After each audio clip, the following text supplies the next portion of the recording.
रिश्ता हमारा हमारा सारे जहां से अच्छा मेरे वतन मेरे वतन।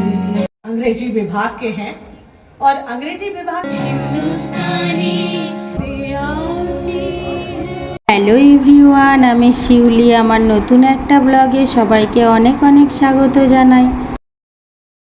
প্রথমেই বলি, আজকের ব্লগটা একদম আনএক্সপেক্টেড, কারণ প্রথম থেকে আমাদের আসার মতো কোনো প্রোগ্রাম ছিল না। এই যে রানীমা আমাদের কাজ ছিলাম বলে মামাকে নিয়ে এসেছে। একদমই তাই, ও খুব কাঁদছিল, বায়না করছিল। হঠাৎ করে 10টার সময় ওর মনে পড়েছে কাল রাত্রি থেকে ওর প্রোগ্রামে যাওয়ার খুব ইচ্ছে ছিল, ঠিক আছে।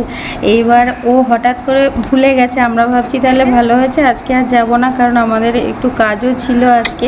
তো ভাবলাম তাহলে বাড়িতেই ফ্ল্যাগ হোস্টিংটা করে নেব। ও বাবা, তারপর কাঁদতে শুরু করেছে। এই যে ইউনিভার্সিটিতে নিয়ে আসা করিয়েছে।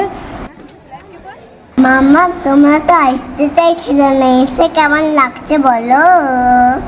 এটা কিন্তু একেবারে সত্যি, জানেন তো। এই ইউনিভার্সিটিতে এসে আমাদের এত ভালো লাগছে, পুরনো দিনের সব কথা মনে পড়ছে 1 নম্বর। আর 2 নম্বর, এরকম একটা দিনে এরকম একটা ঘটনার সাক্ষী হয়ে থাকতে পেরে নিজেদের খুব ভালো লাগছে। তাই ভাবলাম এই ব্লগটা আপনাদের সাথে না শেয়ার করলে একদমই হবে না।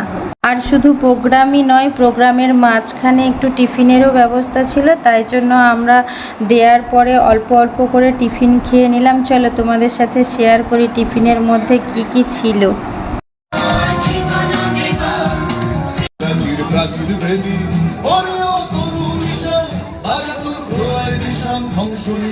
নাচ গান আবৃত্তি সব সাংস্কৃতিক অনুষ্ঠান শেষ হওয়ার পরে এরপরে ছিল এনসিসির প্যারেড। এটা দেখতেও কিন্তু খুব ভালো লাগছিল।